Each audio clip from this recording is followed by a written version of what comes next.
লক্ষ্মীপুরের রামগঞ্জ উপজেলায় গভীর রাতে মাকে বেঁধে রেখে তার প্রতিবন্ধী মেয়েকে ধর্ষণের অভিযোগ উঠেছে ৪ নং ইসাপুর ইউনিয়ন ছাত্রলীগের সভাপতি মনিরুল বাশার লিমনের বিরুদ্ধে। এই ঘটনায় এলাকায় তীব্র ক্ষোভ ও চাঞ্চল্যের সৃষ্টি হয়েছে। ঘটনার প্রতিবাদ ও অভিযুক্তের সর্বোচ্চ দাবিতে এলাকাবাসীর উদ্যোগে মানববন্ধন অনুষ্ঠিত হয়। মানববন্ধনে অংশগ্রহণকারীরা বলেন, একজন রাজনৈতিক পরিচয়ধারী ব্যক্তির এমন নৃশংস অপরাধ সমাজের জন্য ভয়ঙ্কর বার্তা বহন করে। তারা অবিলম্বে আসামিকে গ্রেপ্তার করে দৃষ্টান্তমূলক শাস্তির দাবি জানান। লিমনকে নাকি ওনারা দেখছে, ওনারা চিনছে। লিমন যে ঘটনা করছে, বিগত দিনে সে ছাত্রলীগ ছিল, তার নির্যাতনের কারণে নয়নপুরের মানুষ কেউ সুস্থ থাকতে পারে নাই। এখনো সে যে ঘটনাগুলো করতেছে ৩৪শে জুলাইয়ের পর, এগুলা মেনে নেওয়ার মতো না। আমাদের নয়নপুর গ্রাম আমরা ঐক্যবদ্ধ আছি। লিমনকে যে যে জায়গায় পাইবেন, যেভাবে পাইবেন, আইনের আওতায় নিয়ে দেওয়ার জন্য সবার কাছে আমাদের অনুরোধ রইল। স্থানীয় সূত্রে জানা যায়, গত ২৫ ডিসেম্বর বৃহস্পতিবার দিবাগত গভীর রাতে রামগঞ্জ উপজেলার ইসাপুর ইউনিয়নের নয়নপুর গ্রামের বন্দে আলী মিজি বাড়ির শাহজাহানের ঘরে চুরির উদ্দেশ্যে প্রবেশ করে অভিযুক্ত লিমন। এ সময় তারা ঘরের মালিক শাহজাহানের স্ত্রীকে হাত পা ও মুখ কাপড় দিয়ে বেঁধে রেখে তার প্রতিবন্ধী মেয়েকে ধর্ষণ করে বলে অভিযোগ রয়েছে।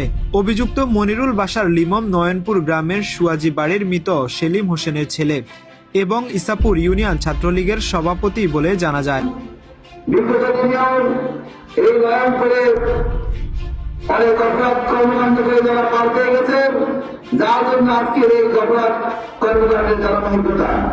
আমরা আজকের এই যুব সমাজ, ছাত্র সমাজ সবাই একতাবদ্ধ হয়েছি।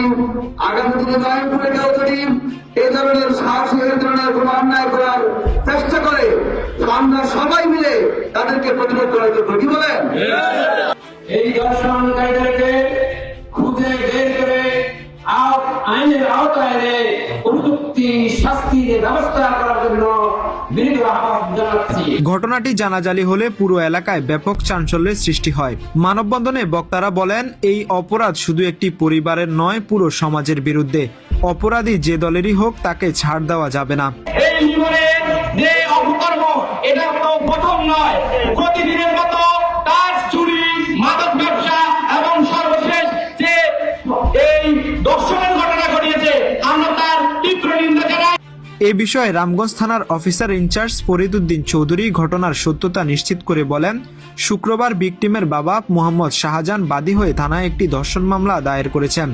ভিকটিমের মেডিকেল পরীক্ষা সম্পন্ন হয়েছে। অভিযুক্ত আসামি বর্তমানে পলাতক রয়েছেন এবং তাকে গ্রেপ্তারের জন্য অভিযান চলছে।